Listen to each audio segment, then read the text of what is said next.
Hey, what's up mga kaballers? Maligayang pagbabalik sa aking channel. Halina't pag-usapan natin ang balita patungkol sa bagong kinikilalang superstar ng GSW. At ang balitang Lakers nagsalita na sa trade ni Reeves. Tara na't pag-usapan natin yan dito sa Basketball Hotshots.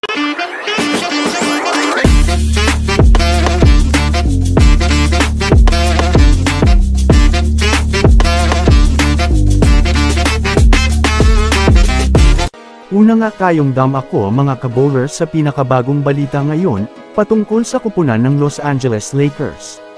Well, alam naman nga po natin sa ngayon na sa parte nga po, ng Chicago Bulls ay ang pinakamainit dito na iti-trade ay itong si Zach LaVine.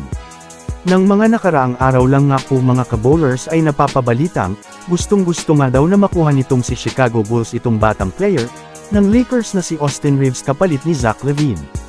Ngunit ayon nga po sa pinakabagong impormasyon na lumabas ngayon galing sa ESPN, ay inamin o ibinulgar nga daw ng front office ng Lakers na ayaw nga nila, itong ibigay si Austin Reeves sa ibang kupunan kahit man nga po, may magandang assets ang mai-offer sa kanila.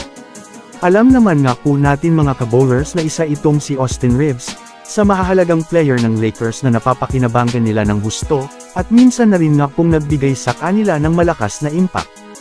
Kaya kung susumadahin nga natin hindi talaga papayag ang front office ng Lakers na maibigay si Reeves sa Bulls kahit man nga po, ang magiging kapalit nito ay itong si Zach LaVine.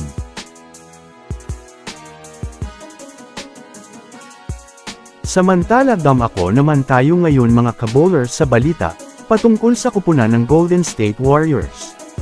Alam naman nga po natin mga kabowlers na naipanalo ng Warriors kanina ang kanilang naging laro kontra sa kupunan ng Los Angeles Clippers. Sa ngayon nga po mga kabowlers ay umakyat na nga po sa siyam ang kanilang panalo. Ngunit kahit man ganun kailangan pa rin nga, kung magtuloy-tuloy ang kanilang panalo upang mabawi nila ang kanilang sunod-sunod na talo ng mga nakaraan. Marami nga po mga kabowlers ngayon ang nakakapansin na mayroong role player sa Warriors ang malaki ang naitutulong sa kanila. Mismong si Steve Kerr nga po mga kabowlers ay nagsisi, matapos ilabas niya ito sa laro ng kalaro nila itong si Sacramento Kings.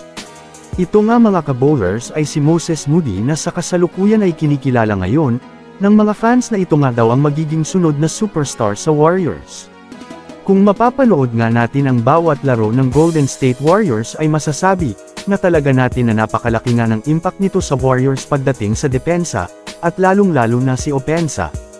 Isa nga ito sa nagbibigay ng malaking ambag sa scoring ng kanilang team, kaya naman sa ngayon mga kabowlers ay tinatawag na ng mga Dub fans na si Moses Moody, na daw ang bagong future superstar ng Golden State Warriors.